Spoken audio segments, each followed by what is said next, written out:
So, hello everybody, and welcome to not a podcast, but welcome to Bullyproof. How to help your child be immune to bullying, your adopted child being to it. So, I'm Simon Bent. I'm an adopted adult. So, I was adopted at five weeks old, and I had a largely happy childhood. I didn't have any adoption issues as a kid, but I did have bullying issues.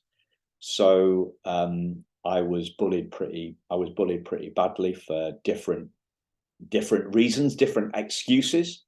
The bullies gave me, but so I had buck teeth. So I sucked my thumb when I was a kid, and so my front teeth stuck out, and I got called all sorts of names for bullying. But that kind of upset me to an extent, but not a lot. What really got me was some bullying that I had on scout camp. So I was 10, and I was the youngest kid in the tent, and the oldest kid in the tent, a guy called David.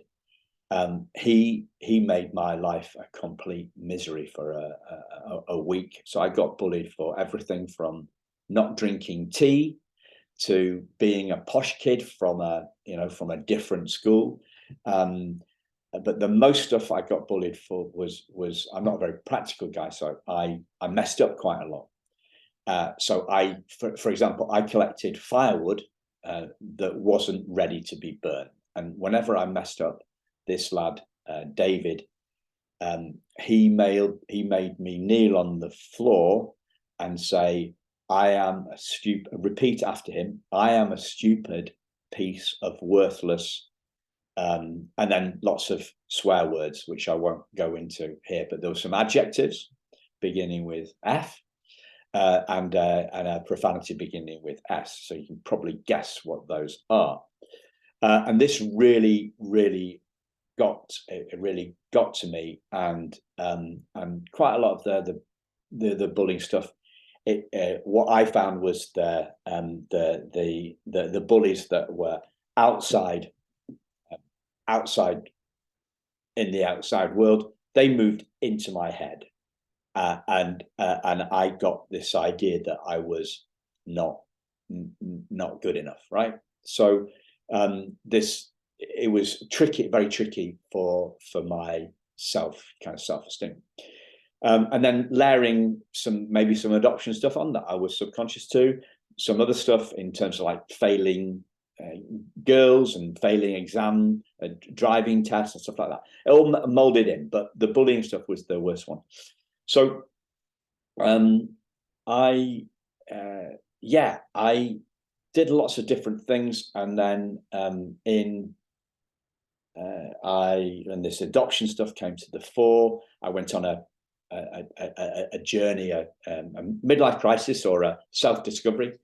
Depending on which, if I'm in a good mood, then it's self-discovery. If I'm in a bad mood, it's a midlife crisis. Anyway, suffice, I won't go into long, but into too much detail. But so 10 years ago, in 2013, I started working in elementary schools, and my aim was to help kids be happy. And what I stumbled across in December 2013 was a way to make kids bully proof. So what I mean by bully proof is that kids can raise, they have a shift in their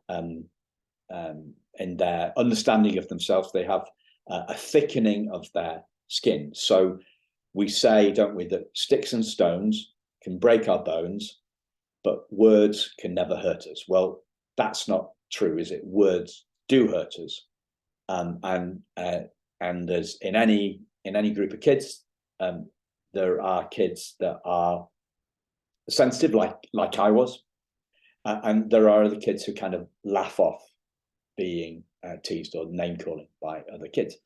And what I discovered was a way to move kids from the sensitive camp into the more kind of what we call the resilient camp, so that they raise above this. So what do I mean by that? And this is still a very spine-tingly great thing for me, when I think back to the first time that I realised that what I stumbled upon in terms of this bully proofing. I didn't call it bully proofing then, but no. So I was doing a workshop in a school in Leeds, which is our nearest big city. It's got about 750,000 people, so it's quite a large city. And I was doing stuff in a elementary school, and these were 10-year-old kids. I don't know what that is, what grade that is in the US, but they were 10-year-olds. And I did a session about making our dreams come true. And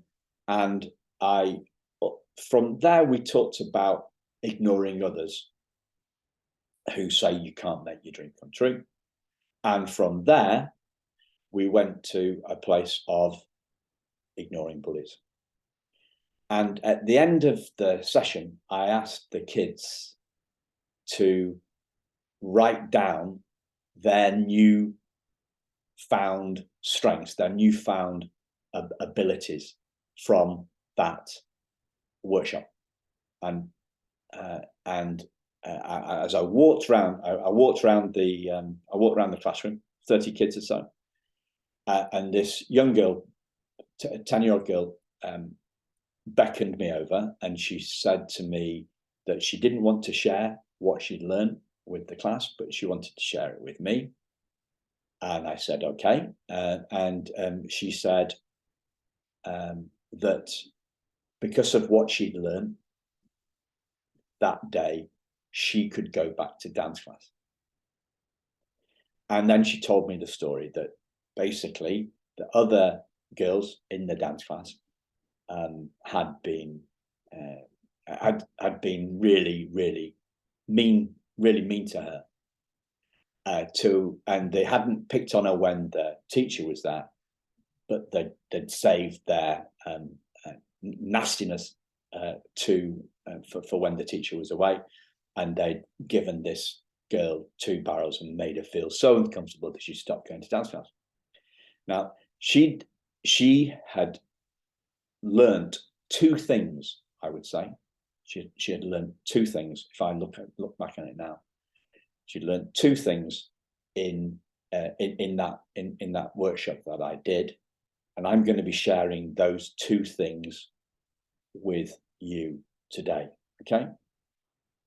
And the first one was she realized why those kids had bullied her. Right. She learned why those kids had picked on her, why they were giving her grief, why were they making her life a misery. And what she'd learned is that how those kids felt had driven what they'd done to her. So she'd learned how we feel drives what we do. So why is that important? Because bullies make it about us. They pick on us and they make it about us. So they bullied me for my teeth. They bullied me for the fact that I was not good at, not practical, not good at, drunk, didn't drink tea, went to the wrong school. They make it about us when we know as adults it's about them.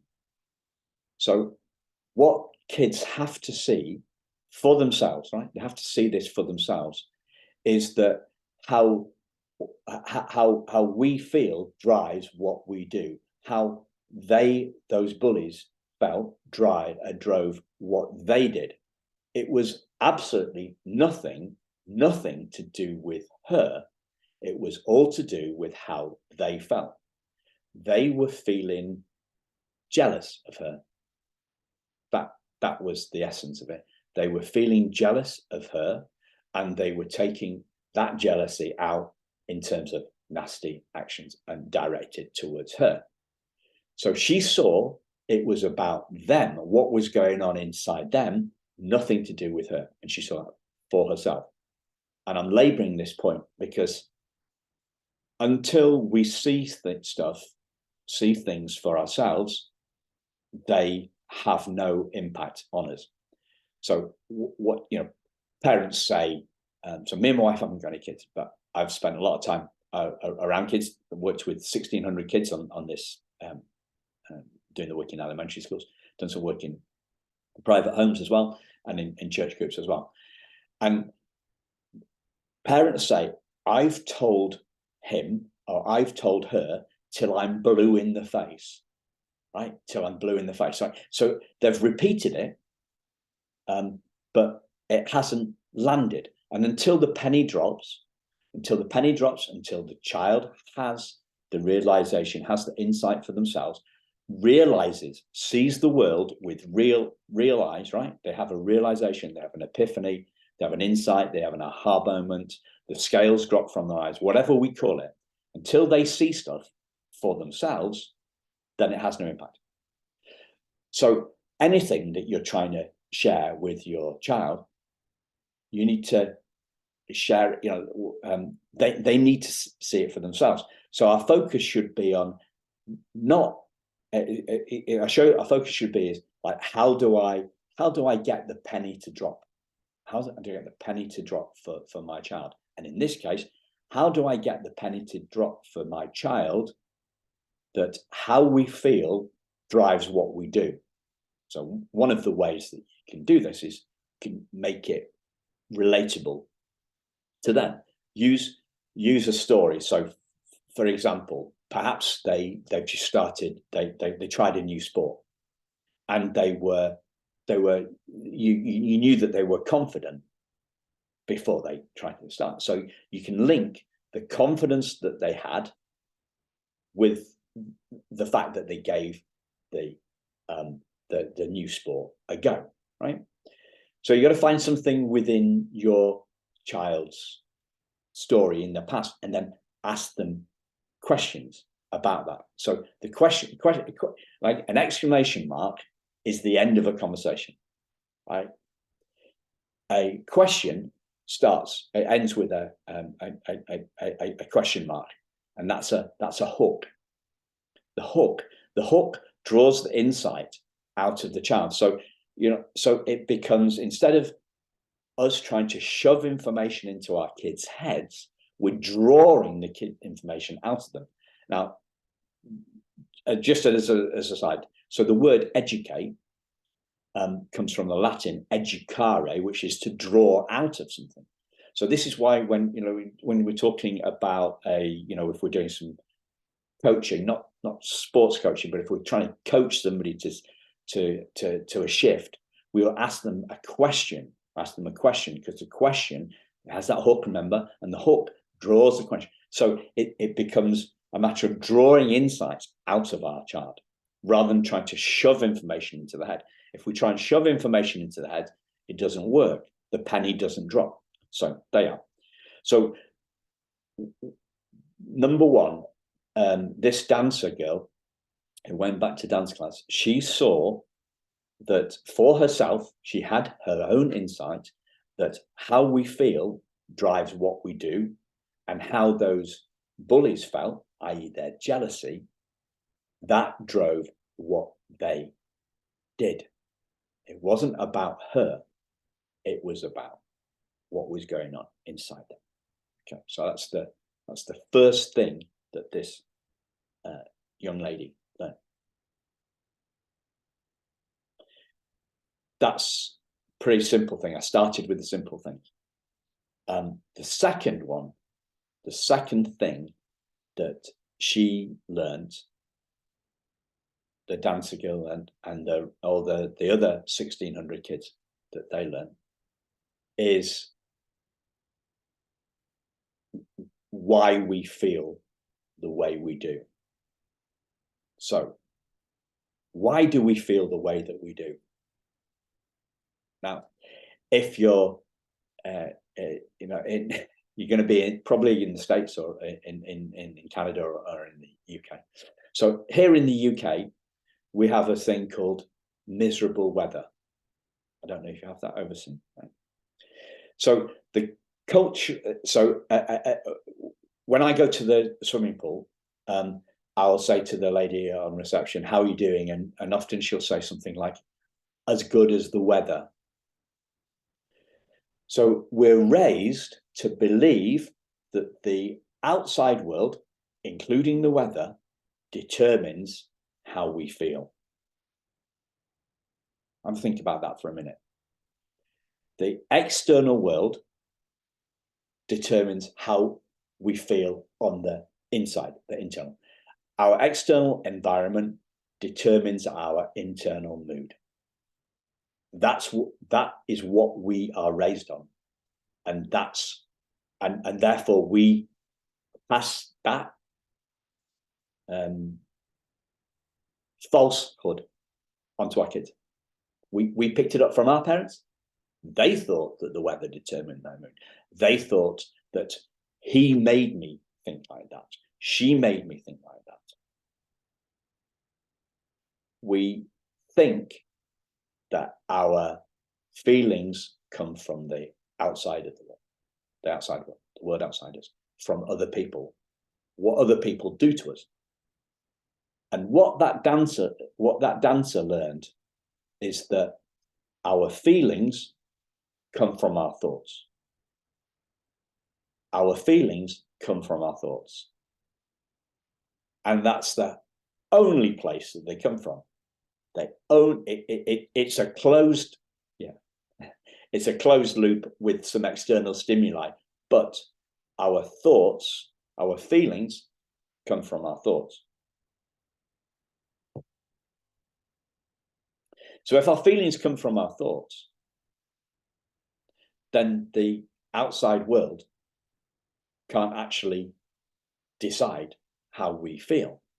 Being bullied by others can't determine how we feel, can't determine our thoughts, can't determine our feelings, unless we think that is the case. So the second thing that the dancer realized is that feelings are an inside job. Our feelings come from us, not to us. Our feelings come from thoughts, like juice comes from fruit. So this is a stunningly simple truth that adults, including me, have a really hard time believing for the first time and remembering, right? Because I was brought up to believe that the weather did determine my mood. So I forget it. But the great thing about kids is they take to this like a duck to water, and they haven't got all that conditioning. They haven't got all those stored ideas in their head, right? They just don't know. They have conditioning. It's what the psychologists call conditioning. They haven't got the conditioning. They haven't got the program because they're still kids. They're still kids. They're still learning. They're still curious. They're still open. They're still open to change. Our feelings only ever come from our thoughts. Feelings only ever come from our thoughts. Feelings come from thoughts, like juice comes from fruit. That's the metaphor. That's the metaphor. A juice, the fruity thoughts in our head cause the juicy feelings that come out of our heart. And the juicer has got a lid on it. And the lid stops. The lid does two things, right? It keeps the thoughts in, so it's a closed system, and it keeps what other people say out. And I'm holding my head up, like, because we talk about this at the lid. The juicer has got a lid on it, and that is the key thing. So the lid is almost like a wall, a protection, a shield that stops the thoughts from other people getting into our ears, from our ears into our heads, making us feel it. So what you're going to get as registrants to this webinar is a comic, which is a way to show for your it's a way for you to share this information with your kid, with your child, so that they can and it plots it's a story about how a guy called Jack Cherry, a young kid who's getting bullied, how he discovers that feelings come from thoughts, like juice comes from fruit. He discovers it for himself, right? Nobody tells him. He discovers it for himself. It's his insight. It's his epiphany.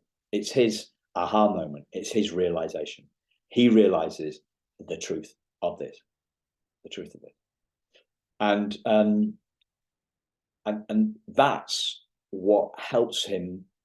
And then he shares that with other kids, and it's as simple as that. That kids are learning here that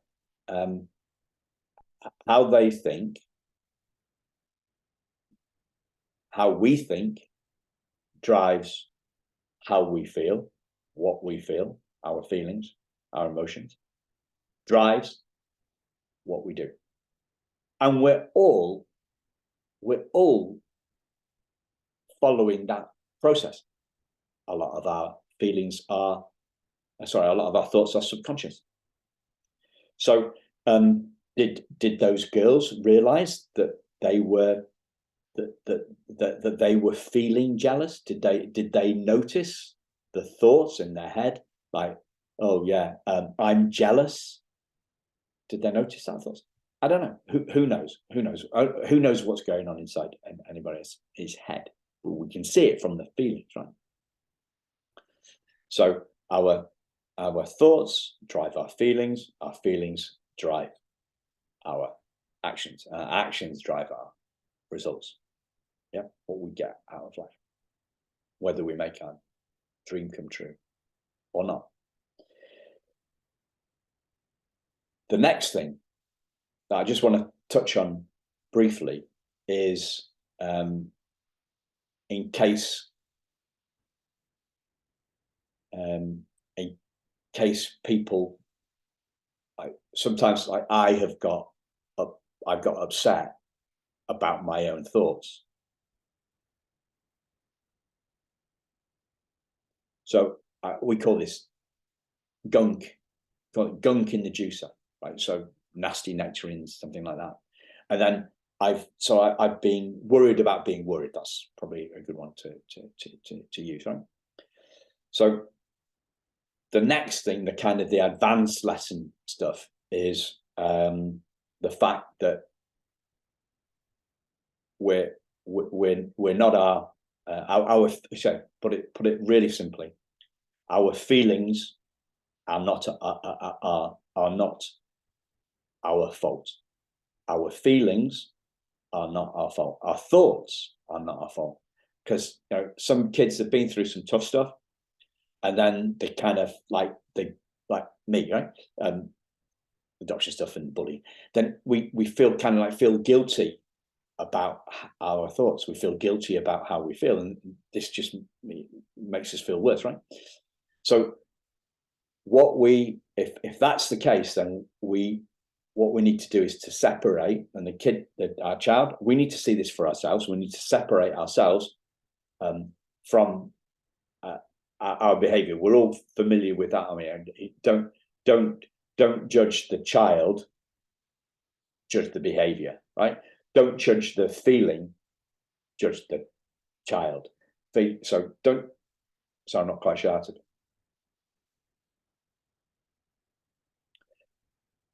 We need to separate ourselves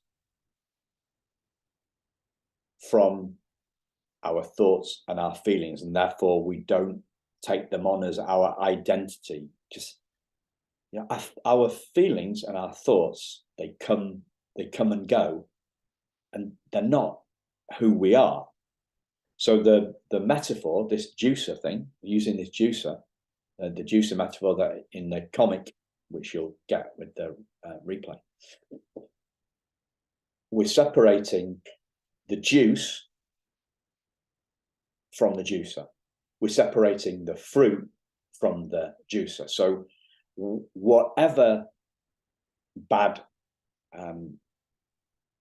feelings we've had, whatever nasty thoughts, like nasty nectarines, sad strawberries, upset tangerines, whatever they are. Kids love this stuff with them. We're separating the thoughts, which is the fruit, the feelings, which is the juice, from the juicer itself. So whatever has happened, whatever thoughts we've thought, we are still untarnished. The fruit does not damage the juicer. The fruit does not damage the juicer. The juice does not damage the juicer. Separating who we are from how we think, what we think, and how we feel. And how you do that, I'm giving you the tools. I'm giving you the tool of the comic. And if you want to know more, about this, I've got other tools. You can get in touch with me at simon@thrivingadoptees.com, because as well as all the work that I've done in schools, I say I've done work with kids individually, with the parents there and stuff. I've also done work training parents in my approach, one-to-one training, so that we can personalize stuff according to your child. Because we can't share knowledge that we don't have. We have to raise our own skills, and knowledge, skills, and understanding, so we can kind of pass that on to our kids. So I've been doing this. Started on the journey 14 years ago. Started working with kids in 2013. Worked with 1,600 kids in different guises, different places since then, and obviously with, as I say, with parents as well. So if this is something that you want to explore, just email me at simon@thrivingadoptees.com, and I'll be delighted to hear from you. We can do set up a Zoom or a one-to-one chat, and see where you're at and what you want to do, because this is about your child's, not only your child's immunization to bullying, but their confidence, their happiness, their self-esteem, their aspirations. So my full process is all about helping your kids make their dreams come true, and using that as a vehicle to build their happiness, their confidence, their self-esteem, their resilience, their stickability, their, what people call kind of emotion, I guess emotional intelligence would be probably the best way to put it. Self-esteem and emotional intelligence, and that's what my work is all about. So Christian's asking, would you suggest role-playing response to bullying with an adoptee? If your child likes that, then yes. I think for me, there's probably three things. There's the knowledge, the skills, and the understanding. Knowledge, skills, and understanding. That's how most educators will break stuff down. So the role playing would be about the skills, but then I would say that you need to do all three things: knowledge, skills, and understanding. That's what it would be. But the most important thing for me is the understanding piece. It's the insights piece. So I'm going to give you an example from a completely different part of life that really brings this home. So 11 years ago, I gave up smoking, but I gave up smoking on the basis of a realization that I had. So the realization did the hard work, and then the strategy was kind of so the realization was the enabler, and the strategy was the tool. So let me break that down for you, right? So we were away on holiday. I saw my wife on the phone. I heard my wife on the phone. She was on the phone to her brother, and she got she heard from her brother that her mother was. We had to come back from holiday because her mother was going to die imminently, and nobody had any clue that was happening. Right? She had a very late diagnosis of cancer, and my wife just crumpled on the floor. My wife crumpled on the floor, and in that moment, well, when she told me what the score was and it was cancer, in that moment I realized I had to stop. I had to stop smoking because I couldn't be the one to bring her home. I couldn't come back from the doctors one day and say this was true and have this and cause that same result. So I then, when I got home, I went to the drugstore, the pharmacy, and picked up one of these little nicotine tools. Right.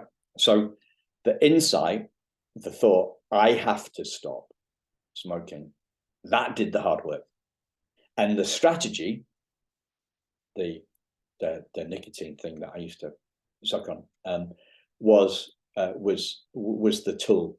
But it was that lots of people try to give up smoking using the tools, but they haven't had the insight, they haven't had the oomph, they haven't had. It's like it's the power, the epiphany moment. The bigger the epiphany, the more impactful the change is. And that's what the dancer had, right? She realized two things: why those kids bullied her, that it was nothing to do with her, and that her feelings come from her thoughts, not from the world outside her. She had those two big realizations, and those realizations what led to her change in her behavior. There was no two ways about it. She was going back to dance class, and I had the same. That's the simplest to understand, the most clearest thing, and the clearest example that I've got of how an epiphany changes a kid's life. And a third of the other kids, the other 1,600 kids that I shared the stuff with, they had the same. They had the same epiphany about rising above bullies. So the epiphany does the work. And if the role playing leads to an epiphany, great. Then it's what's it going to take? What do I need to do? And what do I need to try, keep on doing, trying different tactics, trying different approaches, being curious, being open, until the penny drops for my child that his or her feelings come from his or her thoughts and nowhere else. And they won't see that until you see that for yourself, right? So you need to see it for yourself. The more skilled, the deeper that you see that, the more clearly, the more precisely, and the better you will be able to point out to your child. So my work with parents is about them seeing new stuff, them seeing stuff deeper, because the deeper they see it, the more clarity they have, and the better they're able to express that to their kids. Very long answer. If role-playing helps them to an epiphany, yes. If it doesn't, then no. The name of the game is epiphanies. Epiphanies, realizations, aha moments, penny drop moments, insights, whatever we call them. That's what we're trying to get our kids to. So.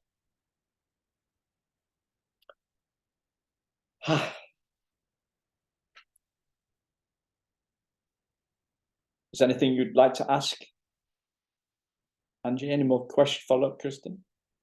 Do you want to unmute yourself, Angie? Did you get to follow up at all with that student when you've described, to see how she did once she went back to class? No, I didn't. Okay. I didn't. It's really strange, this, because yeah, I didn't. I did follow up on, and I got a chance to have a follow-up meeting with somebody else. So another school, I asked them if I could come in and interview chat to their kids to see if the insights had stuck with them, basically. Mm-hmm. So did the learning last?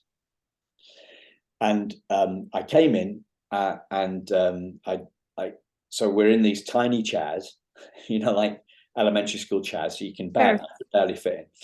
And there were 4 kids around the table. And so I said, do you remember me coming in a couple of months ago? Oh yeah, I remember you coming in, right? So has it helped you in any way? And one little guy said, yeah, this was a guy who was a dancer. He said, yeah. And he was talking about his confidence, right? He said, yeah, I was down to, I was going to a competition to be for the regional heats, to get through to the London final, to be on the stage as Billy Elliot, the dancer. Yes. There's a musical made out of the film. And he said, I the night before I couldn't sleep. The night before I couldn't sleep. And I realized I was nervous. And I realized that all I needed to do was to put some confident coconuts into my juicer.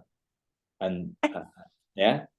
And he did it, and he got through, and he went to sleep, and then he woke up in the following morning. He went to the regional heats, and he got through to the national final.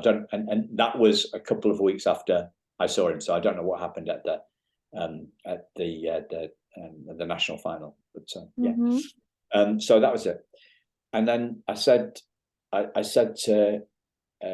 okay, is anybody else? And then this girl who was the dancer's best friend, she said, yeah, she had a big realization, and she said, my mum was in a bad mood the other morning, and it rubbed off on me, and I went to school and I started taking out my bad mood on David, the dancer that was sat next to him. And then she said, and she caught herself in the act of doing that. Yeah. She said, and then I realized I was putting nasty nectarines into his juicer. I told him what was going on, and I broke down in tears. We both broke down in tears, and I'm never going to bully anybody ever again. So what she'd learned in that moment, in that split second, is she'd learned her emotional control. She'd learned her self-regulation. So this works. This works both. It works both ways. And a lot of other kids have told me that it stops them being angry. They get that. So yeah. it's about the epiphany moment and the penny dropping. But yeah, so it works both ways, both as a defensive tool, like, as in making us bully proof, but also a self-control tool, so that we've got the realization. So what they're realizing, again, just to go back, is that they're realizing that what they do is driven by how they feel, and how they feel is driven by how they think. Yes, which is great, Simon. Which is great. And but in the same in schools in the UK, because like teachers would watch this, right, and they would just think, who is this? Who is this slightly weird bloke, i.e. me? What the devil? What the devil's going on? You know, like, what the devil's going on? They wouldn't pay attention, and they didn't have the insights, and it was Right. like, it's really, really weird. I thought all schools say that, kids' happiness is their number one priority, and they have a zero tolerance for bullying, but they don't. They spend far more time on math, what you call math, what we would call maths, or English. They spend all their time on this, and not on their emotional intelligence. They spend far less on the emotional intelligence of the kids. And if they had the focus, and they could make the kids see that feelings are an inside job, then we wouldn't have the bullying epidemic, which is in the Western world, in the US and the UK and Canada and stuff. It's an epidemic, and it's just as simple as feelings come from thoughts, like juice comes from fruits, so. But I'm doing the work mainly in the adoption space, because the schools don't, for some reason, they can't see that. Right. They think that the bad weather causes their mood. It's they haven't seen it. The penny hasn't dropped for them, so they haven't got the knowledge, skills, and understanding to pass on to the kids. And so the bullying stuff continues. Yeah, you give me 30 kids, for 30 minutes, and I will immunize a third of them to bullying, and only talk about bullying for about 2 minutes. So yeah, no, that's it's a wonderful. mystery to me why schools don't do more in this era, but that's the way the system is. So it's quite simple. It's like, well, what do you want? What's the most important thing for your child? Happiness. What's the biggest cause of their unhappiness? For all kids, it's thinking that, confusing themselves with their thoughts and feelings, and thinking the world, and the world determines their thoughts and feelings. Yeah. It's reminding me a lot of what we work on with children who are adopted, when people ask them questions about being adopted too. And at times that information can be used in a very negative way, or perceived in a negative way. And we do try to get children to feel empowered. So this confidence coconuts being putting in the juicer is a great metaphor for me too, Simon, that, one of the things we say, you can walk away, you can answer their question. They can practice giving the answers, or the family comes up with a family kind of response. The one I've used from time to time is, I have a very dear colleague who is raising 2 Korean adoptees, and someone came up to this family when she was shopping with her daughters and said, "Oh, your father must be Asian." And they looked at him and said, "Yes, he is," and they walked away, which was confirming the answer that they wanted to give. They weren't going to go into, because this man had previously done some rude comments too. So it's again empowering children in many, many ways, and I can see where that would be wonderful to reduce the bullying effect. So yeah, the key thing for me on that, totally agree, would be to, so the parent, and maybe the child, will think of that as an attack, may think of that as an attack or an intrusion. Right. This is one of the things I'm finding about the cultural differences between the UK and the US. And I was just touching about this to a fellow adoptee just before we is that basically Americans, mass generalization, right? They seem to be a little bit more forthright than us Brits. Yes. Yeah. So people wouldn't say, I hear stuff, adoptees telling me stuff, and adopted person, I wouldn't imagine that. I mean, would you say that in England? But you do, right? So, but what, the penny dropping would be to help the child see that questioner's question is coming from a place of curiosity. Yes.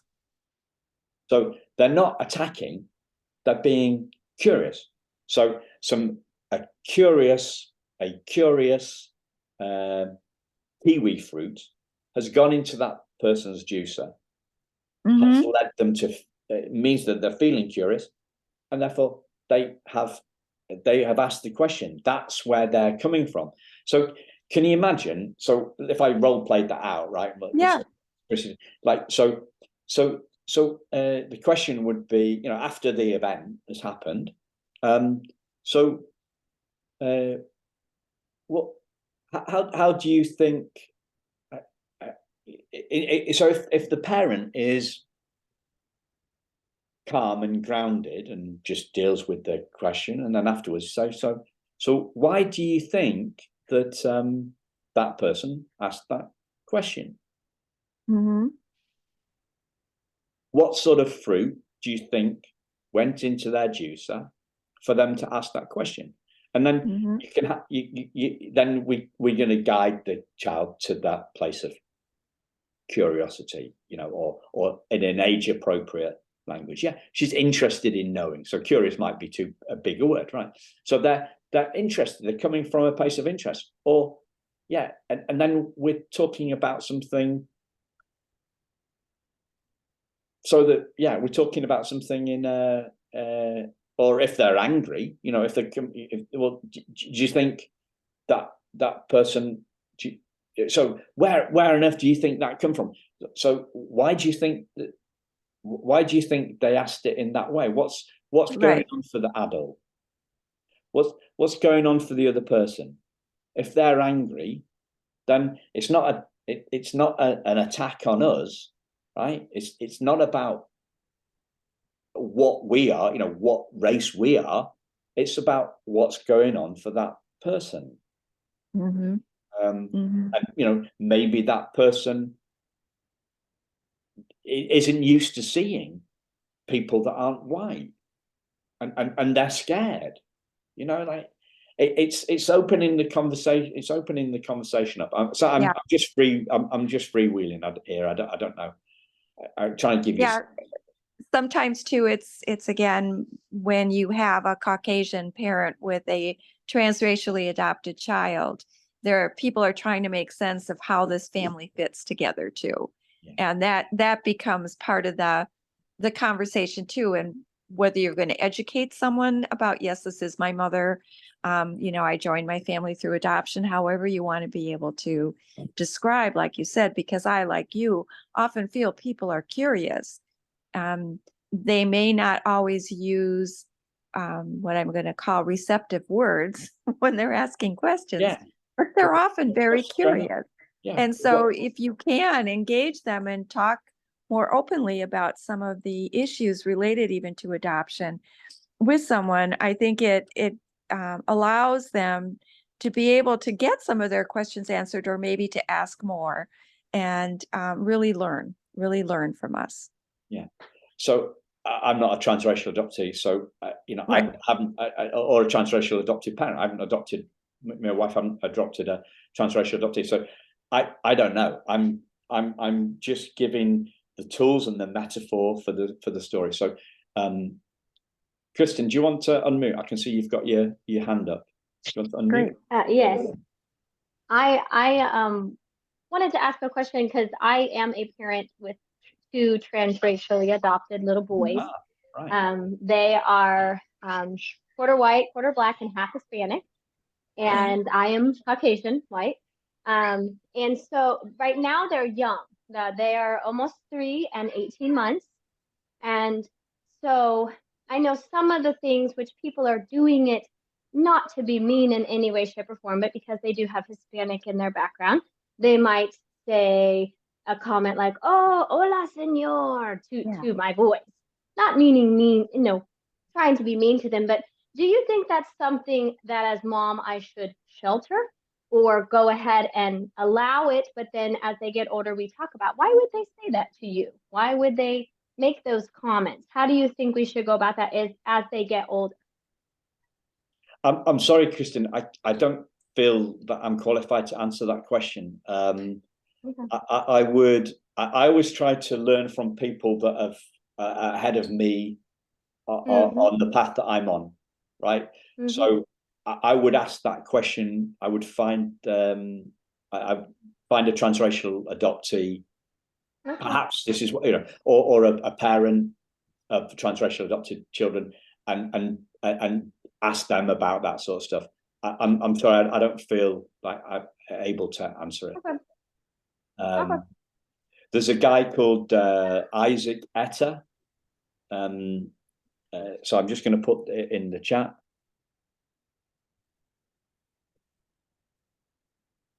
So he's a transracial adoptee.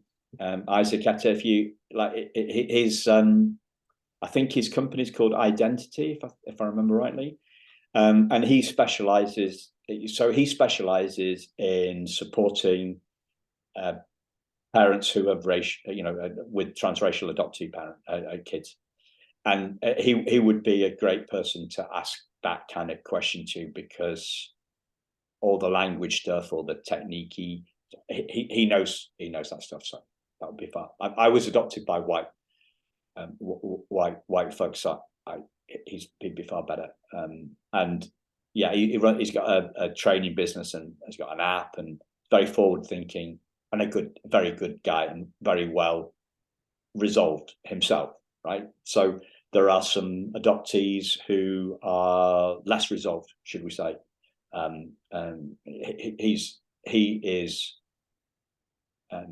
He's well grounded, and a great person.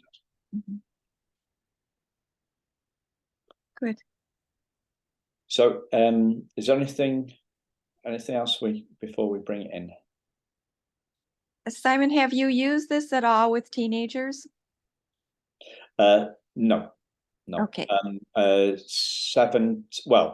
Kids, I've 6 to 11, and some. I did an event with parents and kids, and their 4-year-old daughter was there as well, and she got it. She got the juice concept. But it's I haven't used it with kids. I haven't used it with teens, because I think that they would just laugh it out. They're just it's an age. It's not an age appropriate metaphor. I mean, quite a young. I have used it with a couple of quite young-minded 12-year-olds. And I guess it depends on the development age. Of the child. But yeah, I focused in on this area, but it comes from the truth, right? Feelings come from thoughts. Most of our thoughts are subconscious. We have 70,000 of them a day, and they're not our fault. We can't control them. Most people are trying to control their thoughts, and I've tried that. It don't work. So don't work as adults, but kids somehow, when you use the metaphor of the fruit, they get it, and they're able to do it. It's kind of magic. Yeah. Yeah, that's great. That's great. I'm glad to hear that. Right. We'll bring it on in unless any more questions. No, thank you. Thank you so much for your time today. Thank you, Angie, and hello to everybody watching on the replay. I hope this has been useful for you. When I send the email out, you'll get the comic. And if you want to discuss this, email me, simon@thrivingadoptees.com. Great. Take care. Thanks a lot. And thank you for sharing. Bye-bye. Thanks, Kristen. Thank you.